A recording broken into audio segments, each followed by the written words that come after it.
Bueno, hoy tengo voz de ultratumba. Buenas tardes, mi gente. Bienvenido a su programa Políticamente de Podcast por 104.9, es la radio de Venezuela News. Un abrazo a todos los que nos escuchan a esta hora, esta tarde ya no tan soleada, una tarde más bien un poco más fresca. Y yo, bueno, les pido excusas porque estoy en medio de una rinitis alérgica y mi voz no se escucha muy bien, ni tampoco mi cara se ve muy bien. Esto para quienes nos ven y nos sintonizan a través de mis redes sociales, India Urbaneja, a través de las plataformas de Venezuela News y a través de las plataformas de mi invitado, que ya se los estaré presentando. Como ya saben, siempre los invito todos los jueves a las 6 de la tarde por Políticamente de Podcast, el momento de relajarse. Si está en la cola, si está en su casa, usted relájese y disfrute un poquito de política con humor. Bueno, una editorial hoy, siempre ya quienes conocen la dinámica del programa, ya vamos por el 5º programa, saben que comienzo dándoles una breve introducción, hablándoles un poco de cómo veo la situación. Es una especie de editorial, pero realmente es una conversación de mí con ustedes.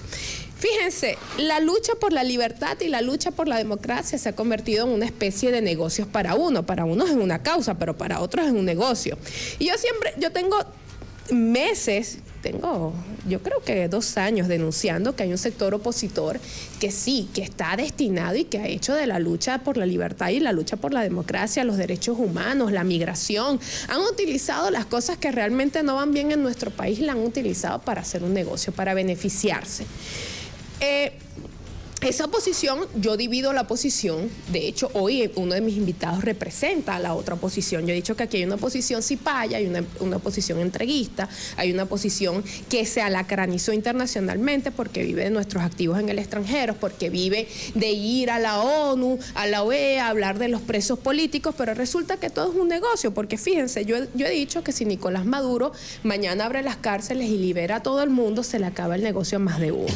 Y gente que, bueno, hoy veíamos también, por ejemplo, a Juan Guaidó en el Congreso de los Estados Unidos, y entonces sale hablando que yo vine a hablar de la libertad, que vine a hablar de la elección, de los derechos humanos, y quienes estamos los intríngulis de la política nacional e internacional sabemos que Juan Guaidó fue al Congreso a pedir plata. Ellos andan buscando dinero, andan haciendo lobbies con los republicanos, andan haciendo lobbies con los demócratas porque se les está acabando el dinero del interinato y bueno, están buscando recursos y le dijeron que no, porque ya el mundo no les cree.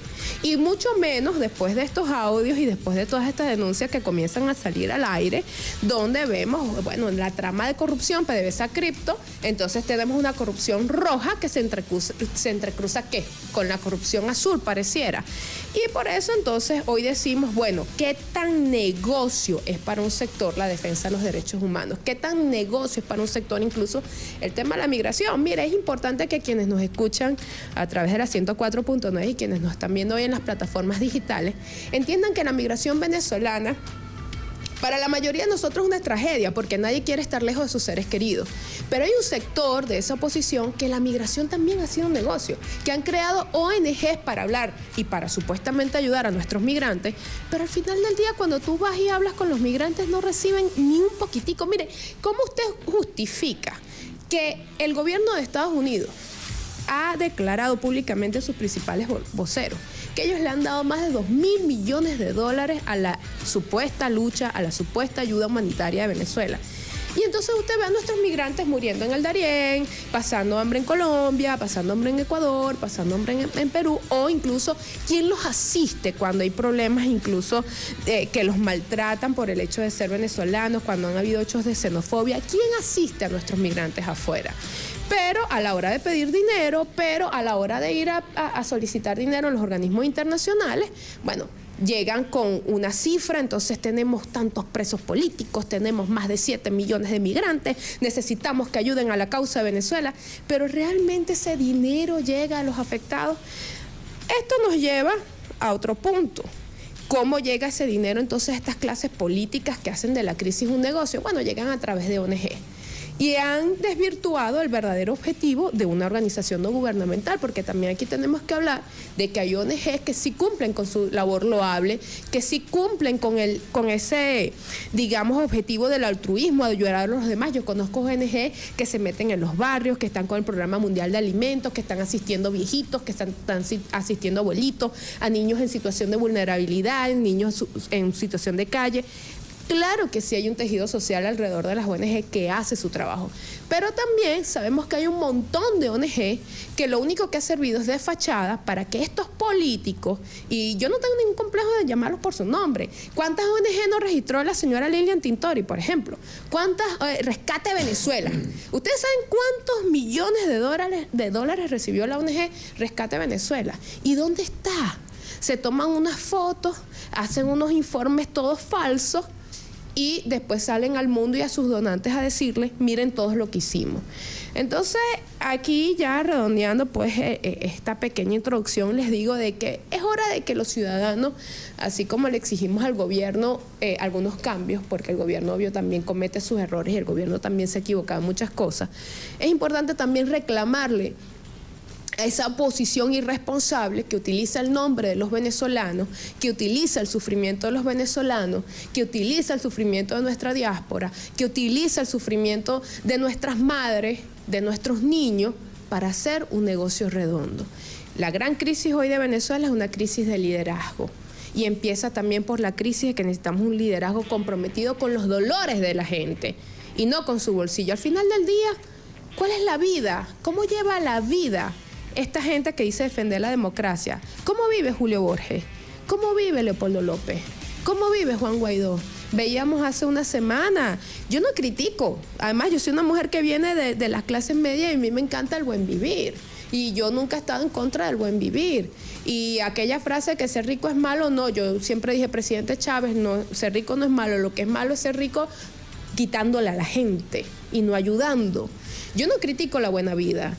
Pero entonces, ¿cómo es que Leopoldo López y su esposa no tienen ningún tipo de recato al momento de publicar una foto dándose la gran vida? Cuando todos sabemos que esa gran vida se costea gracias a la causa, entre comillas, venezolana, gracias a los derechos humanos, entre comillas, de los venezolanos, gracias a, entre comillas, los presos venezolanos. Bueno, de eso y mucho más yo estaré hablando con mi invitado en la próxima parte. Vamos con, yo siempre le tengo 3 noticias, ¿no? Por lo general, en el resumen de la semana, qué pasó, lo bueno, lo malo, lo feo. Vamos a empezar con lo bueno. Repsol ve condiciones para mejorar su posición, su inversión en Venezuela. Y era lo que yo decía la semana pasada, también tocaba algo de este tema, pero con respecto a otras compañías, incluso unas compañías norteamericanas. Hablamos de un multimillonario tejano que viene a invertir también en sociedad con PDVSA en algunos pozos petroleros. Y es que fuera de la diatriba política, y eso también lo voy a tocar con mi invitado, hay un país que quiere levantarse.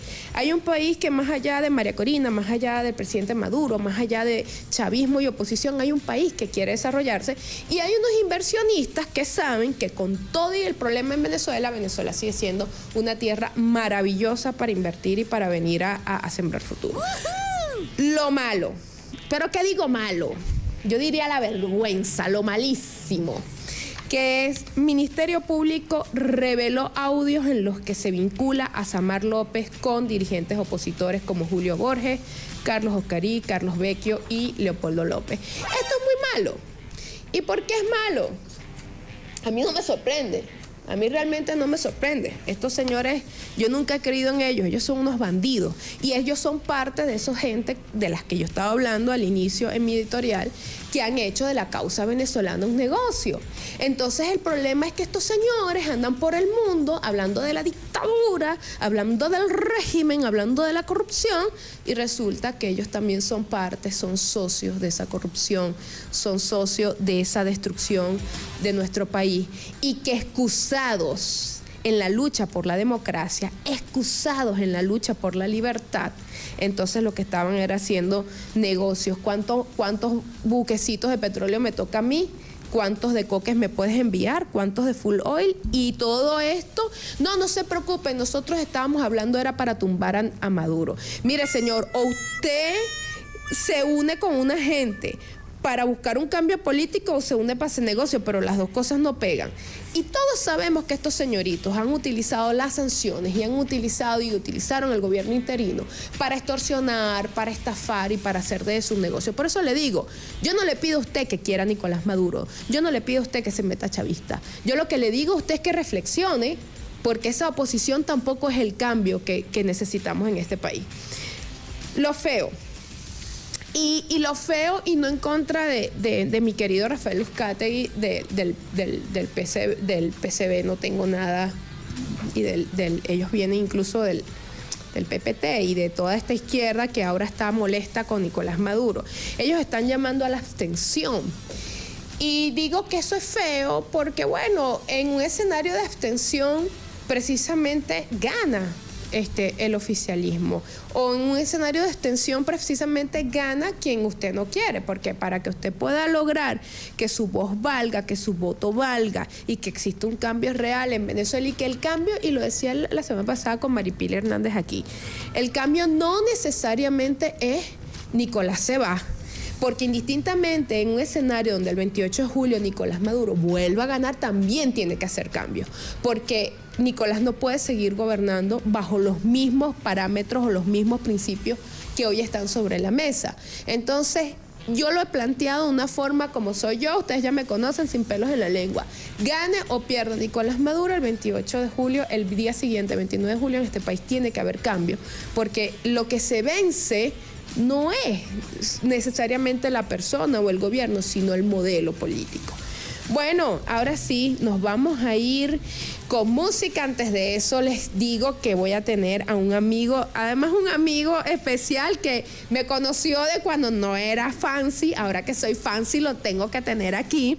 Luis Augusto Romero, politólogo de la Universidad Central de Venezuela, secretario general de Avanzada Progresista, diputado de la Asamblea Nacional, está en la Comisión Permanente de Política Exterior, Soberanía e Integración, y en la próxima parte vamos a estar con él y esto se va a poner bueno porque esta es la posición que yo le doy cabida y la única posición en la que yo creo. En pocos minutos regresamos con más de Políticamente.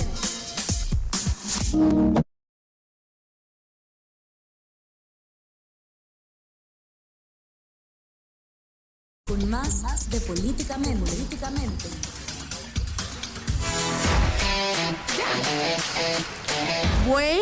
Bueno, volvemos aquí en 104.9, la superestación de Venezuela News. Estamos aquí conversando con Luis Augusto Romero, diputado, secretario general de Avanzada Progresista. Avanzada Progresista tiene candidato presidencial, se llama Antonio Ecarri, y estaremos hablando de mucho de esto y más con mi querido Luis Augusto Romero. Luis Augusto, estoy felicísima de que estés conmigo, pero tú escuchaste un poquito. Yo pensé que no me ibas a invitar nunca. Yo guardaba silencio. En algún momento se acordarán de mí. Estás en el 5.º programa. Estás entre los primeros 5. Estás entre los primeros 5 por sobre mucha gente, tanto de oficialismo, porque ustedes saben que yo tengo una ventaja, que a mí me quiere el chavismo y me quiere cierta oposición. La oposición de María Corina no me quiere, obvio. Pero bueno, Luis Augusto, empecemos por allí. Tú escuchaste un poquito mi editorial, y yo divido la oposición entre una oposición que negocia sobre la crisis y una oposición como la que tú representas, que es la oposición moderada, la oposición que en 2018 entendió que el camino no era la abstención, una oposición que en 2019 se unió al diálogo nacional entendiendo que ese era el camino. Por eso los llamaron alacranes, los han vetado de 20.000 cosas, pero al final esa misma gente que los criticó a ustedes por dialogar con el gobierno, también se sientan y dialogan con el gobierno. Lo único que les gusta dialogar es en Barbados y no en Caracas. Pero además, Indira, esa oposición que durante más de una década promovió la abstención y dijo que en dictadura no se votaba, ha regresado a la ruta electoral. Eso es un avance. En esta oportunidad, muchos de esos furibundos promotores del no voto, de quedarse en casa, en esa suerte de protesta sin sentido, estéril, hoy son candidatos incluso y han postulado sus nombres para cargos de elección. Yo creo que eso es un gran triunfo de esta oposición que insistió y que ha insistido y seguiremos insistiendo durante mucho tiempo que puede haber un cambio político en Venezuela, debe haber un cambio político en Venezuela y va a haber un cambio político en Venezuela a través de la ruta electoral. De manera que nosotros con mucha humildad podemos decir que no nos equivocamos, hemos cometido errores, pues muchísimos, ¿no? Somos humanos, pero desde un comienzo, desde hace muchos años, cuando se fundó este partido que ya tiene 12 años, señalamos que la ruta era por la vía del voto. De manera tal que enhorabuena a los que honestamente y sinceramente hoy llaman a votar, ¿no? y no lo hacen desde una perspectiva sesgada o en todo caso, tú sabes, como metiendo ahí un contrabando, ¿no? Vota por mí, pero si yo no gano, entonces yo cuestiono el procedimiento electoral. Y otra cosa que nos diferencia de esa oposición, ahora que tú lo planteas en esos términos dicotómicos, es que nosotros somos una oposición que hace política en Venezuela, que recorre las calles del país, que construye su agenda en Venezuela y que no somos una oposición tutelada por factores extranjeros. Las relaciones internacionales son importantísimas en el contexto de la globalización, pero un partido político como el nuestro, que es profundamente nacionalista, no puede estar sometido a las agendas de las grandes capitales del mundo. Totalmente. Los venezolanos no podemos renunciar a ser protagonistas de nuestro destino. Y Avanzada Progresista es un partido de oposición con posición, pero también profundamente nacionalista. Eso me gusta y te atajo allí porque una de las cosas que yo más critico en esta oposición es el sentido del nacionalismo, el sentimiento por el país, porque fíjate tú, cuando pides sanciones, tú no le estás quitando el pan de la boca a Diosdado, a Maduro, a Cilia. Cuando tú haces que un país pierda su ingreso, como es nuestro caso, que somos un país rentista, que dependemos de la renta petrolera, y este país dejó de entrar más de 50.000 millones de dólares, ¿a quién le estás haciendo daño? ¿Quién termina de pagar esa factura? ¿No es acaso el pueblo? Entonces ahí es donde yo te atajo y digo, bueno, ciertamente hay una oposición que no le duele el país. Pero yo necesitaría explicarle en este momento a quienes nos ven, nos escuchan y a quienes nos ven después en reposición y a quienes nos escuchan por la 104.9. El país reclamaba, el país opositor, porque aquí hay un país chavista, a quien yo reconozco, a quien yo respeto, porque eso ha sido un error de un sector de oposición, creer que el chavismo no existe. El chavismo, desde mi concepción, claro que existe y está allí. Pero también hay un sector, un país opositor, que pide un cambio. Pero ese país también clamaba unidad. Ahora, ya dijimos que hay dos oposiciones. En dos grupos, una posición que tú representas, moderada, nacionalista, antisanciones, no porque sea pro gobierno, sino antisanciones porque le duele el país. ¿Por qué esa oposición extremista jamás se va a poder unificar con ustedes? Yo no creo que ese jamás. Lo que pasa es que tienen un chantaje muy fuerte, Indira, porque cuando tú conversas con ellos en privado, no voy a decir nombres porque no los voy a exponer, pero con muchos de esos dirigentes de esos partidos hubo militancias anteriores comunes. Ahí hay gente con la cual yo me encontré hace unos años en la política en otro partido. Y quedan los vínculos personales. Cuando tú los abordas en privado, te dicen, bueno, sí, vamos a ver si nos ponemos de acuerdo. Entonces, bueno, tú vas llevando la conversación y le dices, bueno, pero vamos a hacer una cosa. Vamos a ponernos de acuerdo en un pronunciamiento por el respeto de los resultados electorales. Por ejemplo, siempre y cuando se cumplan todas las garantías establecidas en la ley. Entonces te dice, bueno, no, porque es que entonces me quitan la visa. Entonces no puedo porque mi hijo estudia en una universidad en tal. Y uno los comprende. Yo no estoy diciendo esto para exponerlos al escarnio. Son humanos, tienen intereses, tienen vulnerabilidades y les da mucho temor hacer público las coincidencias que de hecho tenemos, porque no quieren estar sometidos al chantaje de los sectores más radicales de esa oposición. Le tienen miedo a los sectores radicales. Y esos factores moderados que todavía hacen vida en la plataforma unitaria están permanentemente secuestrados por el extremismo, como le acaba de pasar a Manuel Rosales. Lo hablamos la semana pasada. Que terminó siendo una víctima del extremismo. A Manuel Rosales fue sometido a una campaña de demolición personal. Brutal. Igual, o en todo caso, muy semejante a la que vivió Henry Falcón en el año 18. Es el mismo chantaje del extremismo. Si yo no soy el candidato o si yo no soy la candidata, entonces tú no puedes ser. Y en el año 18 eso nos condujo a regalarle 6 años más a Maduro en el poder. Y en estas circunstancias está colocando la política de la oposición en una situación muy vulnerable y muy peligrosa. Correcto. Que los factores que tú nos llamas moderados, yo preferiría decir que somos la oposición democrática y nacionalista, tenemos que denunciar, porque el agua no se mezcla jamás con el aceite, y nosotros podemos encontrar una zona de coincidencias y consensos con un sector de la plataforma unitaria, sin duda, pero hay otro sector con el cual jamás coincidiríamos, Indira, que es ese sector radical de la oposición o extremista de la oposición. A mí me gusta diferenciar siempre entre extremista y radical, porque radicales podemos ser tú y yo. Correcto. Pero no somos extremistas. Correcto. ese sector tiene intereses foráneos. Incluso tú puedes decir, yo soy radicalmente democrático. Claro, o incluso yo soy radical en este contexto o sobre la base de este planteamiento. Ellos son extremistas. Pero son extremistas y además son tutelados por factores externos, por intereses transnacionales.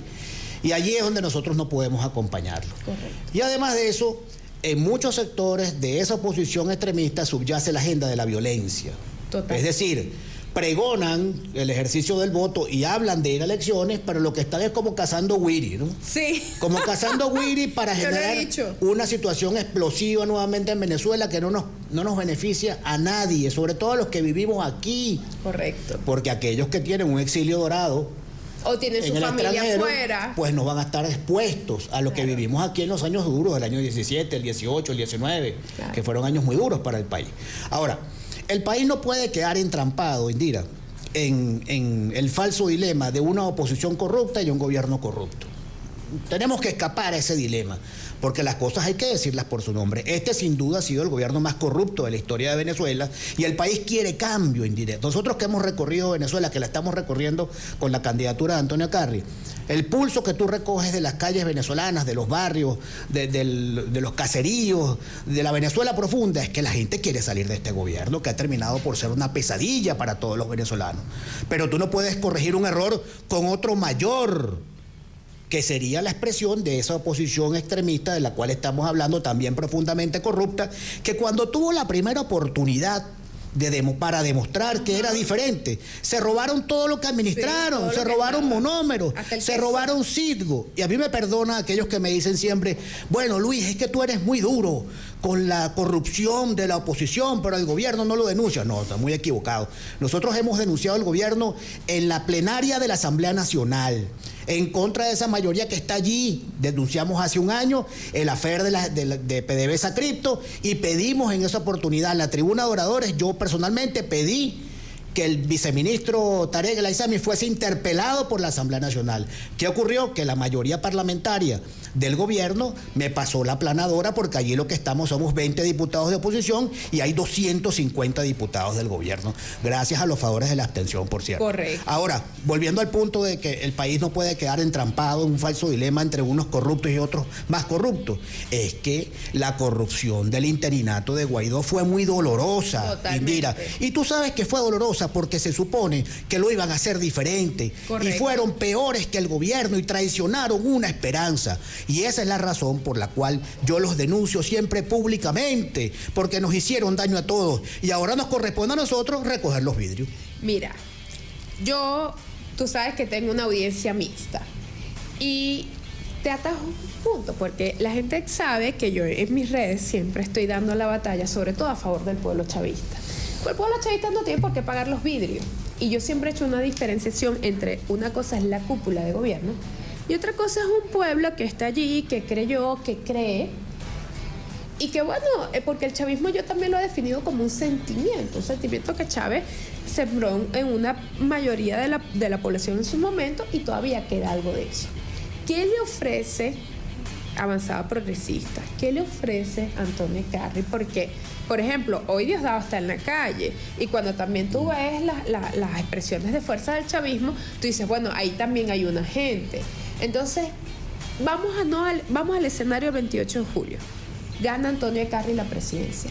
¿Qué pasa con esa base chavista? Porque fíjate, el señor Tapa, como lo llamo yo sí no tengo ningún complejo en llamarlo el señor Tapa, el señor Pendón, el señor Tapa y la señora Violencia, ellos tratan de utilizar al chavismo siempre como una carta, como un comodín. No, si nosotros ganamos, vamos a la amnistía, no se preocupen, vengan con nosotros. Y el chavismo no le cree, porque el chavismo sabe que de ese lado lo que hay es venganza y odio. Del lado de Avanzada Progresista y del lado de Carri, ¿qué hay para el pueblo chavista? Mire, este país no aguanta una venganza más. Okay. Este país no soporta una persecución más. Los venezolanos hemos estado sometidos a una polarización brutal desde hace al menos 2 décadas. La gente quiere que los políticos nos entendamos para resolver sus problemas cotidianos. Ese pueblo chavista que tú señalas, me consta que existe y está allí, porque cuando fuimos a Carúpano allí estaba. Y cuando estuvimos en Carora también estuvo. Y cuando vamos a Cabimas está allí. Es decir, nadie niega la impronta que dejó Chávez en la política venezolana. Eso es importante. Pero ese pueblo chavista está molesto, Indira. está decepcionado de este gobierno también. Pero, como tú bien dices, le da miedo cruzar la calle. ¿Y por qué le da miedo cruzar la calle? Porque el discurso que escucha de aquel lado es de rechazo, de estigmatización. Correcto. Y eventualmente saben que van por ellos, que los van a perseguir. Como por cierto, seguramente nos perseguirían a nosotros. Sin duda. De manera tal que lo primero que haría el presidente Carri al llegar a Miraflores sería decretar una amnistía nacional y el cese de la persecución política. Está dentro del plan de gobierno. Claro, por supuesto, y restablecer los derechos políticos de todos los venezolanos y garantizar el libre ejercicio de los derechos ciudadanos. O sea que si yo quiero seguir siendo chavista y quiero seguir teniendo un cuadro mío de Chávez en un gobierno de Carri, yo lo puedo tener. Bueno, te voy a decir algo, voy un poquito más allá. Tú y yo sabemos que cuando un partido pasa demasiado tiempo en el poder se corrompe. Correcto. Se intoxica de poder. Bueno, nosotros, la coalición que acompaña a Antonio Carri, le vamos a hacer el favor al chavismo, al madurismo, de devolverlos a la oposición. Le vamos a hacer el favor de que vayan, que puedan ejercer oposición a partir, no del 28 de julio, porque ellos entregarían el coroto en enero, ¿no? Pero en todo caso, para que a partir del año 25 ellos puedan ser una oposición seria y responsable. No, yo sí creo que en algún momento no voy a hacer, de hecho, pronóstico, me lo tengo prohibido. No voy a hacer ningún pronóstico por ahora, pero, por ejemplo, yo sí siento que en algún momento, no sé si va a ser ahorita en el 24, no sé si va a ser en el 30, pero yo sí siento que el chavismo en algún momento tiene que pasar a ser oposición, porque es lo normal. Eso te oxigena a la militancia, claro, te oxigena las propuestas, te oxigena el proyecto país, te oxigena todo. Te depura incluso de factores tóxicos. Pero para que eso ocurra, el chavismo necesita perder con una oposición democrática, no con una oposición que venga a proscribir al chavismo, una oposición que ha planteado, mira, vale, aquí Guaidó al interinato, gracias a Dios nunca logró eso de cese a la usurpación y sus tonterías, porque una de las cosas que estaban en su plan de gobierno era sacar a Chávez del cuartel de la montaña. Imagínense ustedes que una oposición que tiene 25 años tratando de llegar al poder, en vez de estar pendiente de ver cómo va a resolver el problema de la economía, cómo va a resolver el problema de los salarios, que ya vamos a hablar de eso, cómo va a resolver los problemas estructurales del país, está pendiente de que a Chávez hay que sacarlo del cuartel de la montaña. Bueno, porque están entrampados en una dinámica perversa, yo diría que diabólica, del perro que muerde la cola. Correcto. De pasar facturas. Y un presidente de la República, el próximo presidente de la República no puede ser un vengador. Indira, tiene que ser un convocante de la paz, de la reconciliación de la familia venezolana. Tú no puedes llegar a Miraflores con un maletín de facturas, con un maletín lleno de venganzas. Tú tienes que llamar a todos los venezolanos de buena voluntad para que se sumen a partir del próximo 28 de julio a la reconstrucción del país. Y en ese espacio y en el gobierno de Carri cabe el pueblo chavista perfectamente. ¿Por qué ese pueblo chavista? Indira también votó por él, o muchos de ellos votaron por él cuando fue candidato a la alcaldía de Caracas. La votación que obtuvo Antonio Carri para la alcaldía de Caracas el 21 de noviembre del año 21, ¿de dónde salieron esos votos? De Bacarao, de La Vega, de Caricuao, del 23 de enero. Incluso en los sectores de clase media no votaron tanto por él como en los sectores populares de Caracas. Y eso es el pueblo chavista decepcionado del madurismo, porque esa es otra cosa que también hay que subrayar. Una cosa es el chavismo en su conjunto y otra cosa es el madurismo. Y allí también se está produciendo una factura. Ahora, no te pongas nerviosa, que no creo que te vayan a cerrar el programa. No, mira, primero, no ha nacido, gracias por darme la oportunidad de decir, no ha nacido el que me calle todavía. Al contrario, es que la conversación está tan buena y mira, tenemos más de 600 personas conectadas allí. Por cierto, aquí estoy rodeado de dispositivos electrónicos. Estoy un poco nervioso porque los veo todos. Yo soy de otra generación, entonces bueno, aquí veo aparaticos por allá de manera mira, pero también nos escuchan por la 104.9 y de verdad agradecidísimo con nuestra audiencia. Fíjate algo, lo que tú dices, para mí va a ser un tema obligado, incluso con todos los candidatos de la oposición democrática, porque es verdad, voy a dejar de usar el término de oposición moderada, que hay una oposición entreguista, cipaya y una oposición democrática. Punto. Y nacionalista. Y nacionalista, que eso es muy importante. Fíjate algo. El tema de la convivencia, mira, te puedo decir, a mí me escriben ¿qué vas a hacer el 29? ¿A dónde te vas a ir? ¿A dónde te vas a meter? Yo no tengo ningún problema, yo no vivo con gobierno, yo puedo seguir viviendo lo que he vivido toda mi vida. Yo trabajo con el gobierno, ni le debo nada al gobierno. Mi cariño por el chavismo, porque yo vengo de ahí, nunca lo he negado. Y mi defensa de la base chavista, entiéndase bien. Me consta porque conozco tu trabajo y tu trayectoria, eso es correcto. La base chavista. Eso no te lo puede quitar nadie. Nadie. Y los voy a defender siempre. Esos son mis hijos putativos. O sea, los chavistas, la base chavista son mis hijos. Ahora bien, eso para mí es fundamental.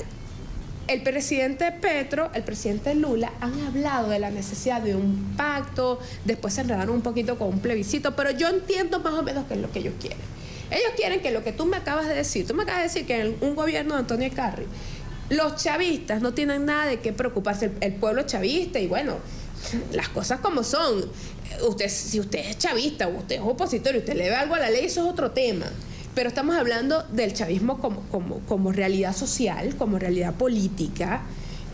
No tendría problema un gobierno de acá. En lo absoluto. Ok, eso hay que dejarlo en un pacto. Eso hay que escribirlo en un pacto, porque hay muchos partidos, he escuchado a otros candidatos que han hablado de la necesidad de construir un pacto de gobernabilidad.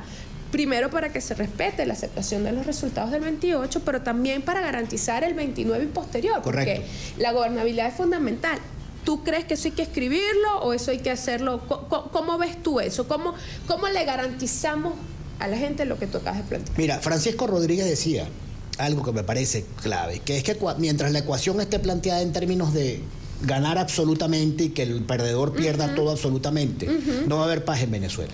Tiene que haber garantías para que el perdedor conserve su espacio de supervivencia política o de sobrevivencia política. Es decir, mientras en Venezuela la dinámica sea que el que gana va por el perdedor, para destruirlo, para aniquilarlo, para exterminarlo, va a ser muy difícil que tengamos una institucionalidad democrática lo suficientemente firme para que le garantice los derechos ciudadanos a todos los venezolanos y a todos los partidos de oposición o de gobierno. De manera que cualquier iniciativa que vaya en esa dirección, por ahí también lo está escribiendo Víctor Álvarez, está haciendo una... Ah, sí, lo leí. Me parece que eso sería interesante, que pudiéramos explorar los candidatos de la oposición democrática y algunos quizás de aquel sector, lo dudo porque ellos están muy comprometidos con otras agendas, pero también el gobierno garantizar el día después. Es decir, ¿qué va a pasar el día 29?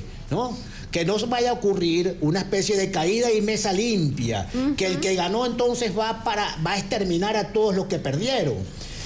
En el caso de que gane Antonio Carri, como estoy seguro que va a ocurrir el próximo 28 de julio, nosotros vamos, como te dije, inmediatamente a abrir un espacio de consultas con todos los sectores del país. Y vamos a trabajar en función de que la transición democrática sea pacífica, Indira. Correcto. Que sea democrática, que sea de amplitud. Como te dije hace unos minutos, el país no soporta una venganza más. La gente necesita un convocante de la paz. La gente necesita un reconstructor, un venezolano que haya recorrido el país varias veces, un venezolano que pueda darle la mano a los dirigentes regionales en sus estados, que pueda ir el mismo día de Cabimas hasta el Delta. No podemos estar apostando por un candidato que dice que va a hacer campaña teledirigida, claro, a través de control remoto o a través de otra persona. Mira, Caldera, yo estuve en la campaña de Caldera porque en esa época yo militaba en el MAS. Mira, ya sacó la cédula, ¿vieron? Se me cayó la cédula, ¿verdad? Y eso que me lo dijiste antes del programa. Y yo estaba en la juventud, ojo, en la juventud del MAS. Era presidente de la juventud del MAS en el año 93.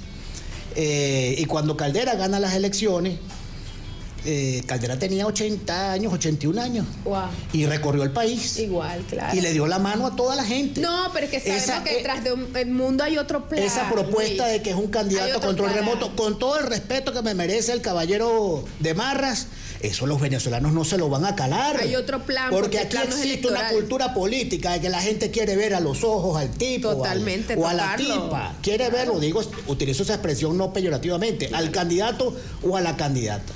Y me parece que esa propuesta de un candidato que está en su casa empantuflado, mientras tienen unos gestores que andan promoviéndole por el país, no va a llegar al buen puerto. En todo caso, Luis, ya se nos empieza a agotar el tiempo. Yo tengo que hacer este programa más largo, ¿verdad? Vamos a ver si lo hago más largo, pero fíjate. Ya no tenemos que ir, no puede ser. Lo bueno, mira que lo bueno se acaba rápido. No. Pero escucha algo, fíjate. Yo creo que yo siempre me robo un poco de tiempo y gracias a Dios tengo aquí gente en los controles que me lo permite. Fíjate. tocaste un tema súper importante, aclaraste algo muy importante sobre el 28 y el 29. Yo creo que hay que seguir explorando el tema de la construcción de un pacto de Estado. No es el pacto punto fijo, no es un pacto para transferirnos el poder cada 6 años. No, yo sí creo que Venezuela necesita un pacto país. Además, porque yo también creo que en el escenario donde Nicolás Maduro ganara, tampoco puede seguir gobernando de la misma forma en la que lo hace hoy.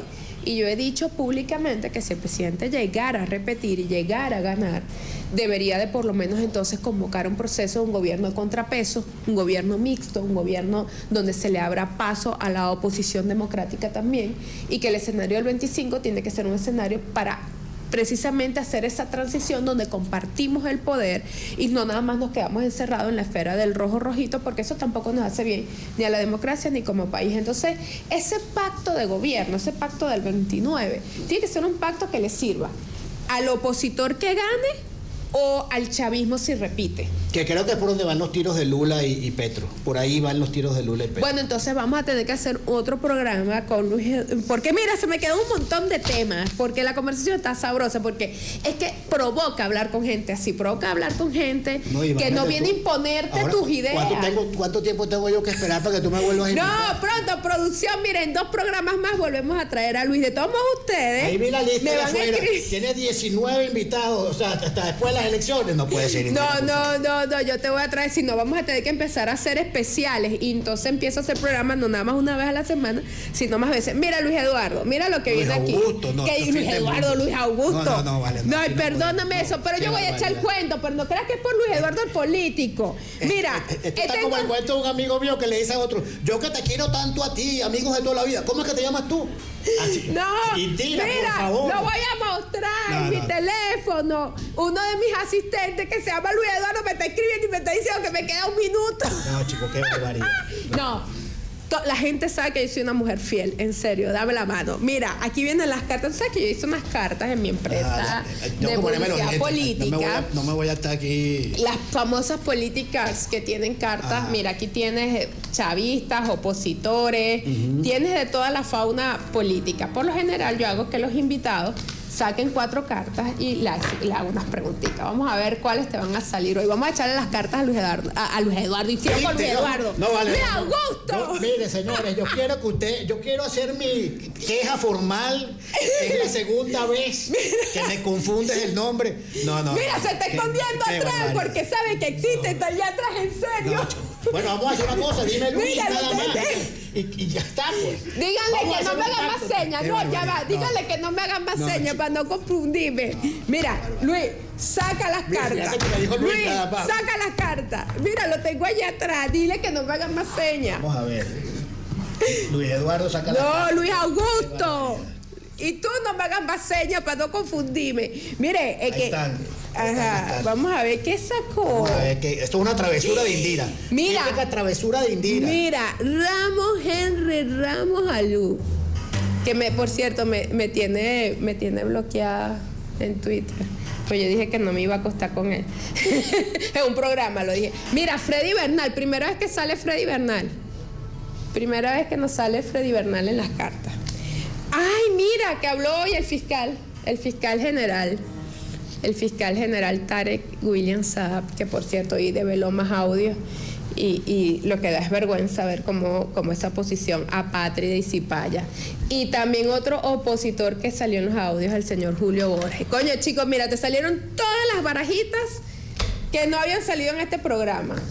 Ajá, aquí tienes estos 4 señores, no te salió ni una mujer, y eso que yo estoy ahí hasta como de comodín.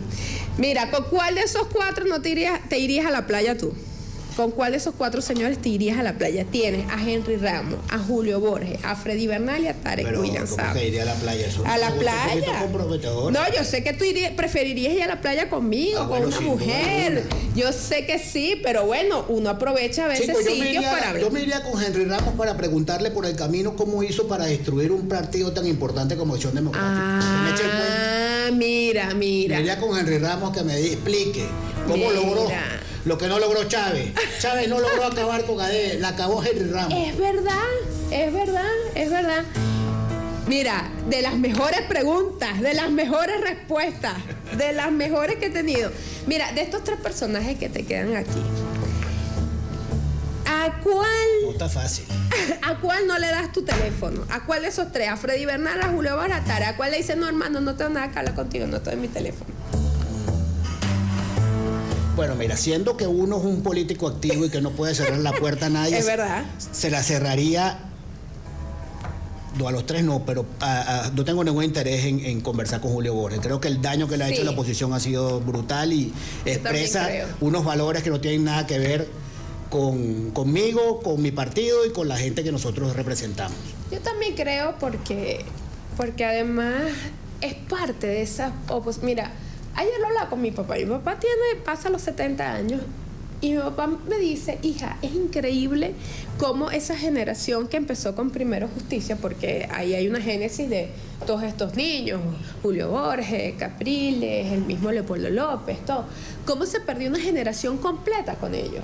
Porque al final del día ellos supuestamente eran las nuevas generaciones, el relevo, el cambio, la cosa diferente, y mira lo que resultaron tener los mismos vicios y hasta peor. Eso te demuestra que el dilema según el cual todo lo bueno es joven y todo lo malo es viejo es un falso dilema. El dilema generacional es un falso dilema. Mira, vamos a cerrar con una preguntita, hablando del tema generacional. ¿Qué le ofrece Antonio Carri Avanzada Progresista a los chamos? No queremos que los chamos se nos sigan yendo por el Darién. Mira, generar las condiciones para que esos muchachos que se fueron del país regresen. Y eso implica generarles las posibilidades de adelantar un emprendimiento en Venezuela. El país ha sobrevivido a la debacle económica de los últimos años por el emprendimiento. Y todos esos muchachos que están en la calle, que se quedaron en Venezuela y están trabajando por su cuenta, han descubierto que pueden ser sus propios jefes y quieren seguirlo siendo. Y estoy seguro que los muchachos que están afuera, si se les generan incentivos fiscales, se les dan créditos para que puedan montar sus empresas y que puedan eventualmente reinsertarse en el sistema educativo, regresarían. Esa es la gran oferta para toda la juventud venezolana, que se reencuentren con su país, que se puedan comer la yaquita otra vez en diciembre con su abuela y con su mamá. Tenemos un país de abuelos solitarios, sí, de padres abandonados por sus hijos, y la mayoría de esos muchachos quieren regresar, pero tienes que generar las condiciones. Sin duda, mira, montón, saludos, éxitos, saludos a Luis, saludos a Carri, grandioso programa, miren, aquí está el hermano. Saludos a Luis Eduardo, ¿no dice? No, porque ellos sí saben quién es Luis Eduardo. Luis Eduardo es el asistente que me fastidia. David, no lo dejes salir más. Miren, se va Luis Augusto con la promesa de que vuelve pronto. No, y después de esto más, ahora tienes una deuda conmigo, porque imagínate, la mitad del programa la hiciste con Luis Augusto, y la otra mitad del programa la hiciste con Luis Eduardo. Fin de mundo, mira, pues. Dos entrevistados por el precio de uno. No, chicos, así no se puede. Te tengo que preguntar algo. Y en un gobierno, ya nos vamos al corte. Y en un gobierno de Carri, ¿dónde estará Luis Augusto? Bueno, yo solamente quiero una cosa del próximo presidente de la República. No quiero ministerio ni quiero nada. Quiero tener un presidente que me atienda el teléfono. Eso es importante. Más nada. Eso es importante. Bueno, si te lo atiende a ti, yo te llamo a ti para que me lo atienda a mí también. Miren, me voy a un corte, musiquita por la 104.9, y ustedes con mis redes nos vamos a despedir aquí de nuestro querido Luis Augusto, que ya viene pronto. En pocos minutos regresamos con más de Políticamente.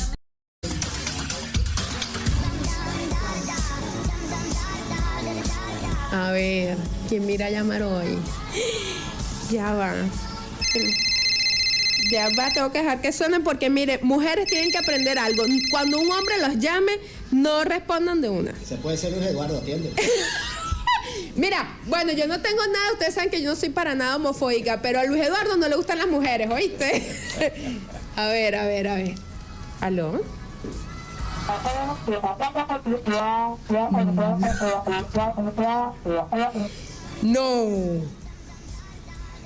No.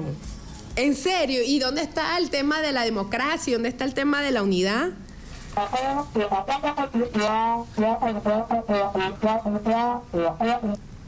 Bueno, yo eso lo he dicho muchas veces, pero a mí nadie me presta atención. Dicen que a veces que estoy loca, que el gobierno me paga, pero...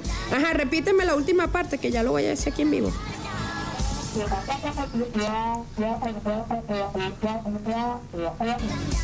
Ah, bueno, mi amor, entonces listo, ya voy a pasar el cuento a la audiencia. Un beso, cuídate. Bueno, seguimos en 104.9. Ustedes saben que siempre hay alguien que me llama para intrigar. Y la llamada esta semana es para contarnos qué está aconteciendo en este momento en el estado Zulia. Una trifulca entre los representantes de 20 Venezuela, del señor Gustavo Ruiz, entonces ahí peleándose con la gente de Un Nuevo Tiempo por ver quién tenía el control, pero además entonces también peleándose con los de PJ, porque el problema es que los de 20 Venezuela ya se creen ganadores. Mire, yo a propósito de esto, y Luis Augusto, que se mantiene aquí conmigo, estuve a punto, pero no, Luis Augusto, que se mantiene aquí conmigo, les he hecho un cuento. Yo me recuerdo que cuando Guaidó estaba recién, la fiebre de Guaidó, los niñitos de Voluntad Popular se creían también ya que estaban en Miraflores y que eran gobierno. Y bueno, empezaban a despreciar a los de los otros partidos. Eso está ocurriendo hoy en 20 Venezuela. Y yo les voy a decir algo. Esas imágenes, porque ya me están llegando las imágenes y en mi super llamada de mi batiteléfono me estaban contando, bueno, de que había un lleno en el estado Zulia con la visita de la señora Machado.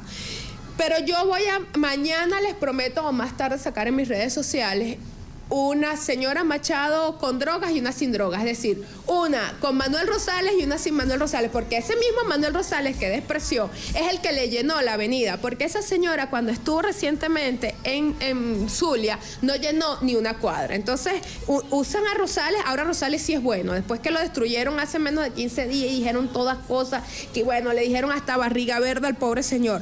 Bueno, realmente en las fotos ustedes van a ver. Bueno, porque además toman las fotos con el gran angular, que eso yo como estratega político y directora de campañas políticas lo sé hacer muy bien, yo sé cómo hacer esos efectos. Pero no nada más eso, le van a vender al país que fue un exitazo, el llenazo, y la verdad es que tristemente es una posición que está pegada con saliva del oro, es una unidad que realmente no es real, que no es orgánica. Y eso es lamentable porque el país sigue esperando pues unidad y que siguen esperando que haya un rumbo en esa oposición. Bueno, María Corina hoy le tiene que agradecer a Rosales que le llenó la avenida 72. Yo continúo aquí en 104.9, ya estamos por finalizar. Luis Augusto, yo que me metí tanto y contigo, di algo para mi audiencia, despídete. Bueno, quiero agradecerte la invitación y a todos los que escuchan a Indira, no se la pierdan porque Indira siempre está pendiente, ojo visor. Si usted quiere enterarse de lo que está pasando en la política, pero no solamente lo que está pasando delante del escenario, sino detrás, en el back, no deje de ver y escuchar a Indira, que se ha convertido sin duda en un referente muy importante en todo lo que es este tema del debate político en Venezuela. Y a ustedes, mis amores chavistas que me escuchan a esta hora, en este momento por 104.9 y me ven por mis redes, ya saben que Luis Augusto dijo que si el Carri ganaba, los chavistas no íbamos a tener problemas. Eso yo lo voy a escribir y esto quedó grabado. No, eso lo dijo Luis Augusto, lo dijo Luis Eduardo. No, Luis Augusto lo dijo en nombre de Carri. El Carrito, como le dijo ayer Diosdado en el programa, el Carrito. Mira, tú sabes que quiero terminar con una anécdota. A mí me gustó ese tema de que el papá de Carri saliera a defenderlo porque me recordó mucho a mi mamá. Yo, aún siendo ya niña vieja, mi mamá no podía ver que alguien se metiera con su niñita porque salía ella a defenderle. Y yo más bien le decía, mamá, no me defiendas porque eso me baja el nivel, me baja el estatus. Deja que yo igualito ella, sí, hija, yo no voy a defenderte. Y mira, qué bien que salió el papá a defenderlo. Pero además, Antonio Carri padre es un político de trayectoria en Acción Democrática, también estuvo en el MIR, es un conocedor del país, historiador, es un hombre con un conocimiento de la Venezuela actual y del pasado reciente importante, de manera que no es fácil debatir con los de Carri, ni con el padre ni con el hijo, porque están muy bien preparados para el país que necesitamos.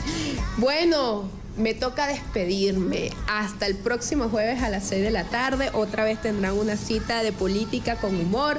Aquí nos reímos, aquí no lloramos. Lo que sí no hacemos aquí es llorar. A esos haters que me ponen que ahora agarraron esa tontería que dilo sin llorar. Pero Dios mío, vamos a elevar el debate político. Y mira, Luis Augusto, hay que decirle a la gente que utilice las redes con responsabilidad. Hay que debatir. Eso de entonces nada más reducir la política a los insultos. Yo creo que eso tampoco nos hace bien como sociedad. Indudablemente. Me despido. Nos vemos con Luis Augusto Romero, avanzada progresista. Al fin. Los quiero, cuídense. Los quiero. Me tengo que despedir de todas las plataformas. Disfrutaste de Políticamente con Indira Urbaneta por BN Radio 104.9 FM.